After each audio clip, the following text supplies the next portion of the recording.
சிவகங்கை மாவட்டம் சிராவயல் மஞ்சுவிரட்டு போட்டியின் போது ஆங்காங்கே கட்டு மாடுகள் அவிழ்த்து விடப்பட்டதில் 6ஆம் வகுப்பு பயிலும் பள்ளி மாணவர் உட்பட 2 உயிரிழந்த சம்பவம் அரங்கேறியுள்ளது. மஞ்சுவிரட்டின் போது விதிகள் பின்பற்றப்பட்டதா?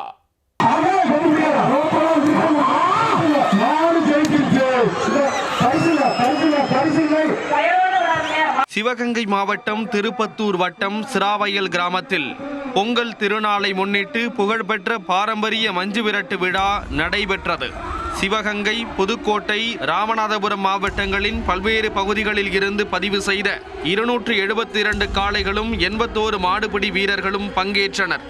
காவல்துறையைச் சேர்ந்த சுமார் 1000 போலீசார் பாதுகாப்பு பணியில் ஈடுபட்டிருந்தனர். இருந்தாலும் பல்வேறு பகுதிகளில் இருந்து காளைகளை பதிவு செய்யாமல் பலரும் வாகனங்களில் கொண்டு வந்துள்ளனர். சுமார் 500க்கும் மேற்பட்ட காளைகள் கொண்டுவரப்பட்டதால் போலீசாரால் அவர்களை கட்டுப்படுத்த முடியவில்லை. வாடிவாசல் வழியாக ஒவ்வொரு காளைகளாகத்தான் அவிழ்த்துவிடப்பட வேண்டும் என விதிமுறை உள்ளது. ஆனால் அவர்கள் பதிவு செய்யப்படாத காளைகளை பொட்டல் பகுதியில் ஆங்காங்கே கட்டு மாடுகளாக அவிழ்த்துவிட்டுள்ளனர். இதில் கட்டுப்பாடில்லாமல் நாலாபுறமும் சீறி பாய்ந்து சென்ற காளைகள் காண்போரை எல்லாம் முட்டி தள்ளியபடி சென்றுள்ளது.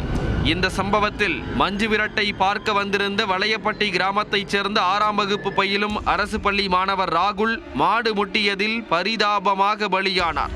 இதேபோல மருதங்குடி கிராமத்தைச் சேர்ந்த 35 வயது முத்துமணி என்பவரும் காளை முட்டியதில் சம்பவ இடத்திலேயே உயிரிழந்துள்ளார்.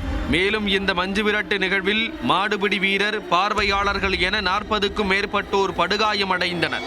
காயமடைந்தவர்கள் அனைவரும் திருப்பத்தூர் அரசு மருத்துவமனையில் சிகிச்சை பெற்று வருகின்றனர்.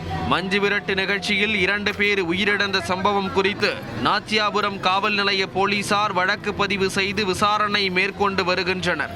மஞ்சுவிரட்டு நிகழ்ச்சியில் பதிவு செய்யப்படாத மாடுகள் எப்படி களத்தில் விடப்பட்டன, உரிய விதிமுறைகள் கடைபிடிக்கப்பட்டதா, பாதுகாப்பு விதிமுறைகளை மீறி போட்டி நடத்தப்பட்டதால் தான் 2 உயிர்கள் பறிபோனதா என சமூக ஆர்வலர்கள் கேள்விகளை எழுப்பியுள்ளனர்.